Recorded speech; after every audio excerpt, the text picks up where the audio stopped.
0201129005. Baiklah, sebelum memulai pelajaran kita berdoa dulu ya. Berdoa mulai. Berdoa selesai. Absen dulu ya. Rulita Wijaya Nindya hadir. Sari Noviani hadir. Levina Avani hadir Bu. Melani Tri Nur Aisyah hadir. Renawati hadir Bu. Hadir semua ya. Baiklah, kita akan masuki materi pertama, yaitu sastra peralihan.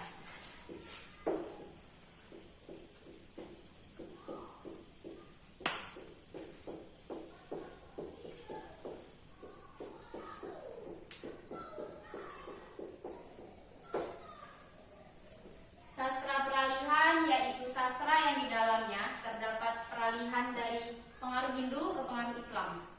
Di dalam sastra peralihan terdapat cerita-cerita yang bermotif Hindu tetapi berunsur Islam di dalamnya itu. Contohnya, syair Abdul Muluk, karya Siti Suleha, hikayat Abdullah, karya Abdullah Munshi.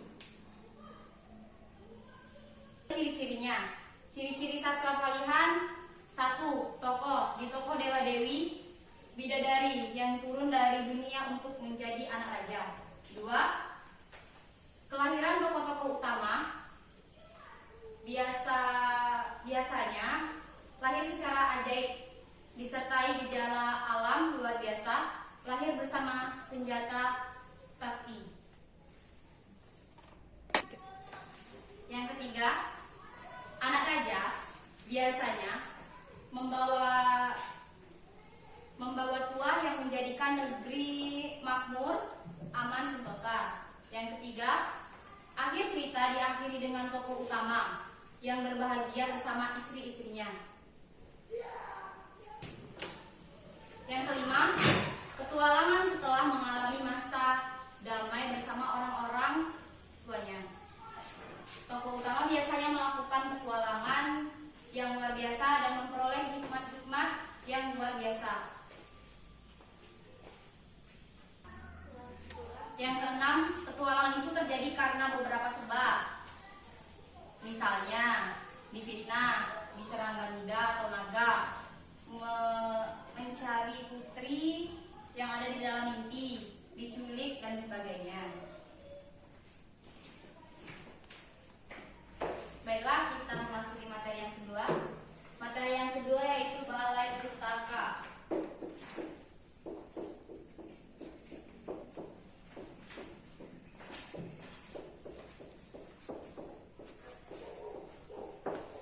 Ada yang tahu apa itu Balai Pustaka? Ya. Balai Pustaka ialah nama yang diberikan kepada pengarang yang dianggap sangat produktif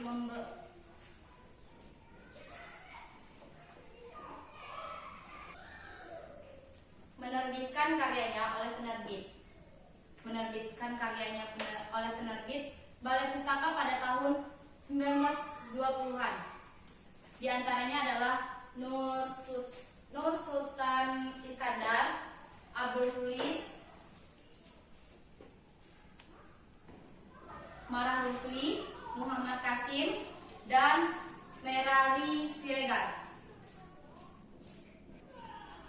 Angkatan ini juga dinamakan dengan Angkatan Siti Nurbaya karena novel Siti Nurbaya karya sastra pada zaman itu. Novel Siti Nurbaya menampilkan kritik tajam terhadap adat istiadat dan tradisi yang berlaku. Balai Pustaka juga memiliki tujuan. Tujuan Balai Pustaka untuk mencerdaskan bangsa sejalan dengan tujuan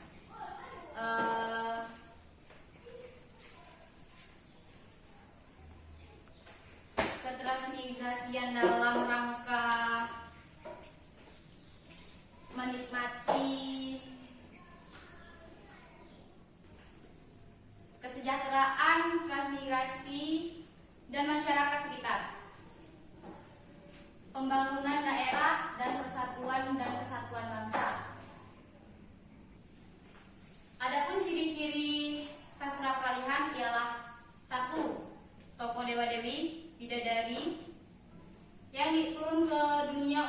menjadi anak raja. Maaf Bu, bukannya itu tadi ciri-ciri sastra peralihan? Oh iya, maaf ya nak, itu salah sedikit.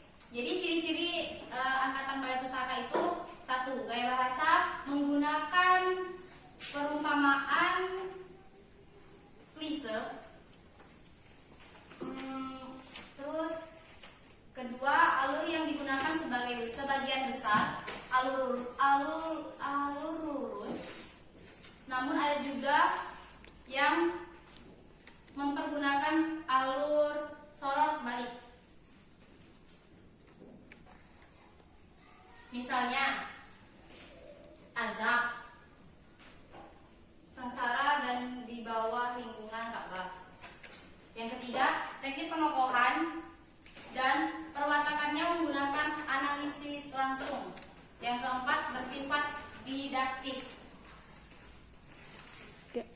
Yang kelima, pusat pengisiannya pada umumnya mempergunakan metode orang ketiga. Yang keenam, banyak sisipan-sisipan peristiwa yang secara tidak langsung berhubungan dengan inti cerita. Yang ketiga, bercorak romantis. Dan yang kedelapan, latar cerita pada umumnya latar daerah, pedesaan dan kehidupan daerah. Baiklah, kita masuki materi yang ketiga, yaitu pujangga.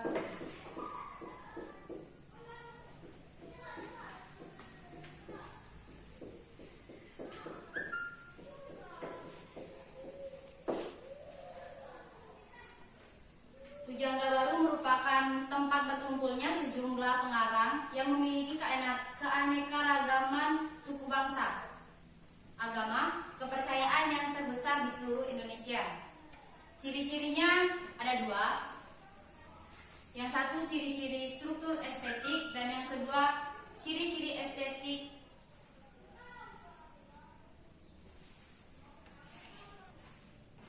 Yang kedua, ciri-ciri ekstra estetik. Yang pertama tadi, ciri-ciri struktur estetik itu: satu, bentuknya teratur rapi, sistematis. Yang kedua, mempunyai persajakan akhir. Yang ketiga, sebagian besar puisi 4 seuntai. Yang keempat, tiap gatranya umumnya terdiri atas 2 kata.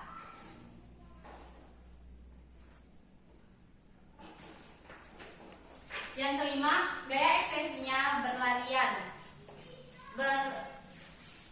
beraliran romantik. Ciri-ciri yang kedua yaitu struktur ekstra estetik. Satu, bersangkut paut pada kehidupan masyarakat. Dan yang kedua, ide nasionalisme dan cita-cita banyak mengisi sejak panjang baru. Yang ketiga, ide keagamaan menonjol. Dan yang keempat, sifat didaktis masih sangat kuat. Sudah 3 materi kita bahas. Dan apakah ada pertanyaan?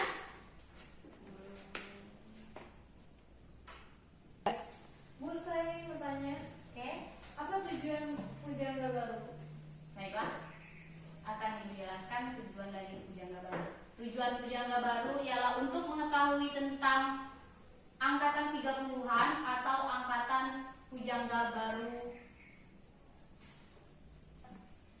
Ciri-cirinya: karya sastra periode angkatan pujangga baru, angkatan 20-an dan tokoh-tokoh pujangga baru 30-an serta hasil karyanya. Apakah alhamdulillah sudah jelas? Alhamdulillah, silakan. Baiklah anak-anak, mungkin sampai sini saja